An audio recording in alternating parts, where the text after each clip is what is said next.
Is it even possible that I can teach you something about old school, very simple, humanoid monsters? And when I say old school, I'm talking about TSR, right? I don't do WotC, at least not this year.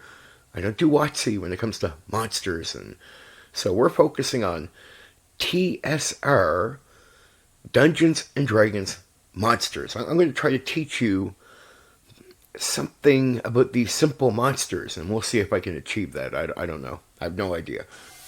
Well, let's start with Cobalts. The lie. Cobalts are weak. What players think. Low HP, low damage, easy kills. So players assume. These things don't matter, right? They don't matter. It's just a Cobalt. The reality, Cobalts don't fight you, they fight your situation. What they actually do, control the environment, use traps constantly, attack from safety, avoid direct combat. Key differences with mid-tier monsters. Mid-tier monsters fight your character. Cobalts fight your decisions. Mid-tier monsters are predictable. Typical mid-tier threats, ogres, trolls, large beast.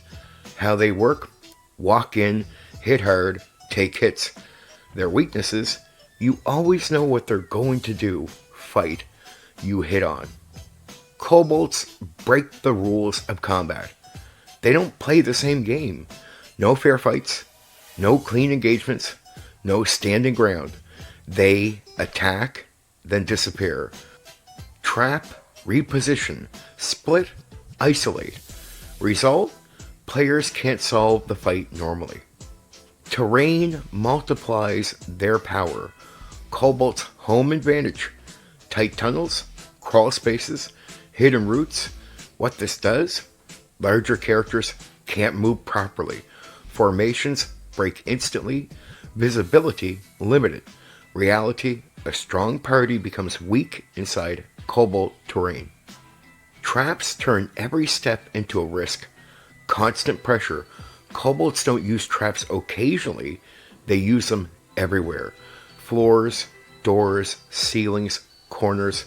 The real function, not just damage, slow players down, force bad choices, drain resources. End result, players lose before the fight even starts. Attrition. Small damage, over time, constant pressure. The killer truth. Death by Cobalts feels like 1,000 bad decisions catching up to you. Psychological warfare.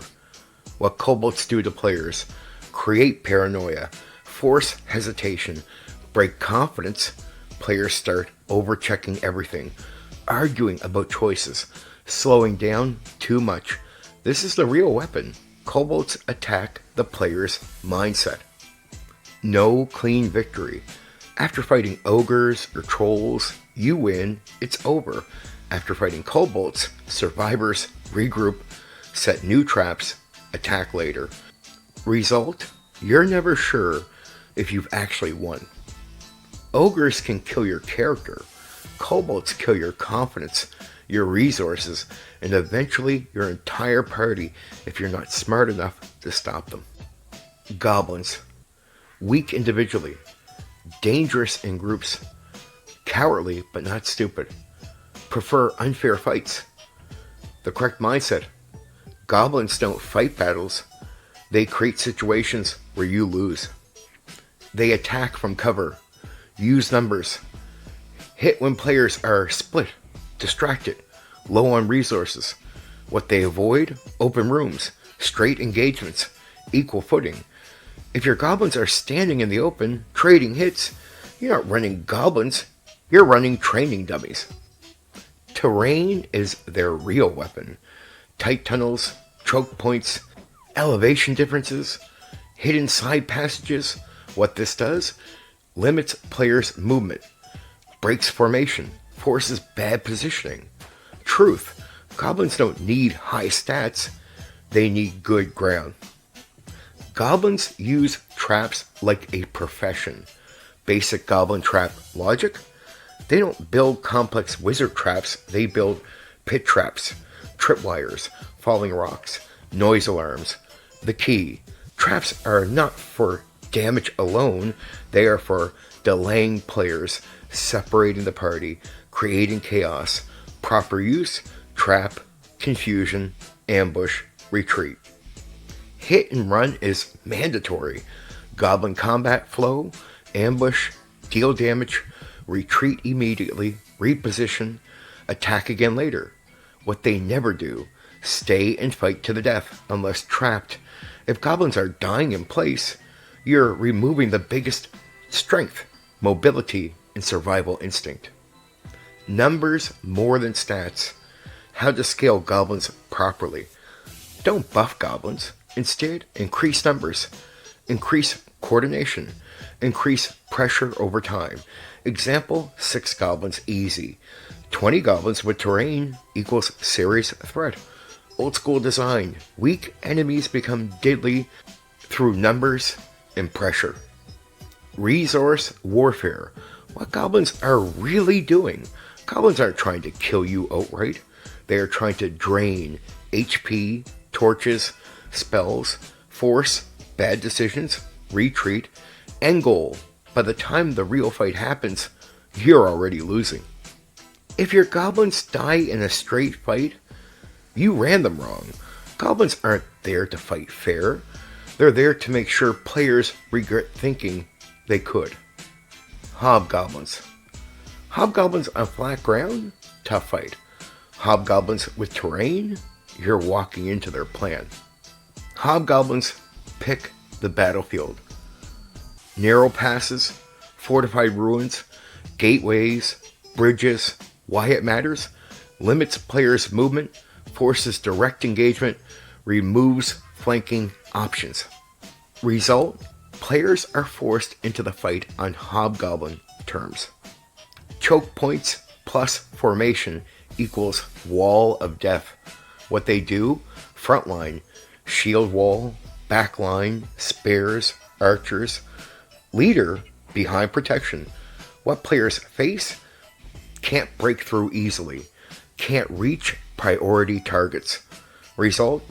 Every round becomes a losing grind. Hobgoblins use high ground, walls, ledges.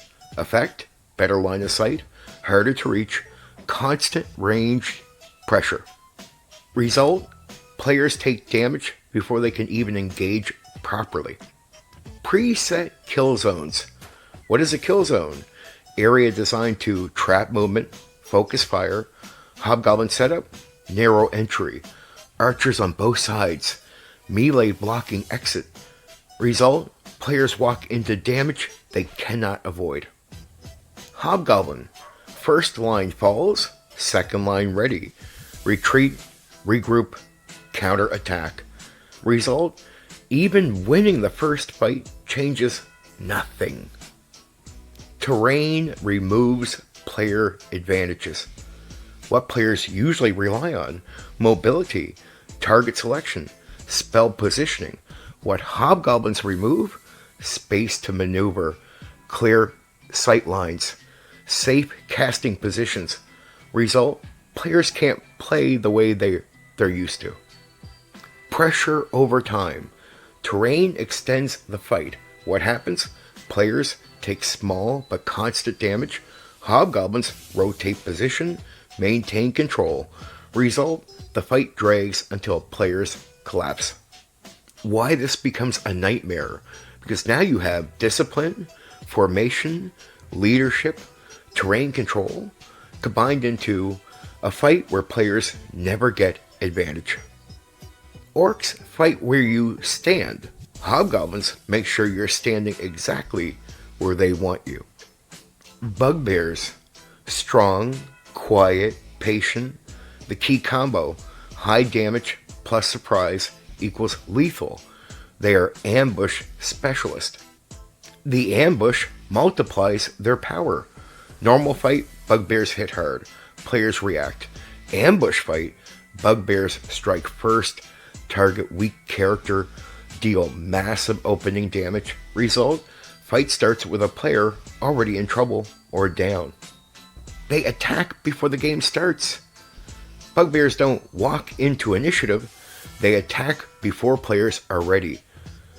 Drop from ceilings, strike from behind a corner, wait in darkness. Result, players lose control before they can act. Targeted selection, hit mage, thief, isolated target. Result, maximum impact, minimum risk. Environment is their weapon. Where bugbears shine, darkness, corners, tight corridors, broken terrain. What this does, limits visibility, hides movement, creates blind spots. Result, players never feel safe moving forward. One hit matters more than a full fight. Bugbear design truth, they are not built for long fights, sustained combat. They are built for one devastating moment. Proper use, ambush, deal heavy damage, then press advantage or retreat into darkness. Result, players remember the hit, not the fight. Psychological impact, the real damage. What happens to players after one good bugbear ambush? They check every corner, slow down, fear the dark. This is the real effect. Bugbears change how players behave. Bugbears aren't dangerous because they're strong. They're dangerous because you don't see them until it is too late. See, you thought they were simple, boring, possibly easy encounters. Nothing's easy. It's a mind game. So what do you expect? Well, now you know what to expect.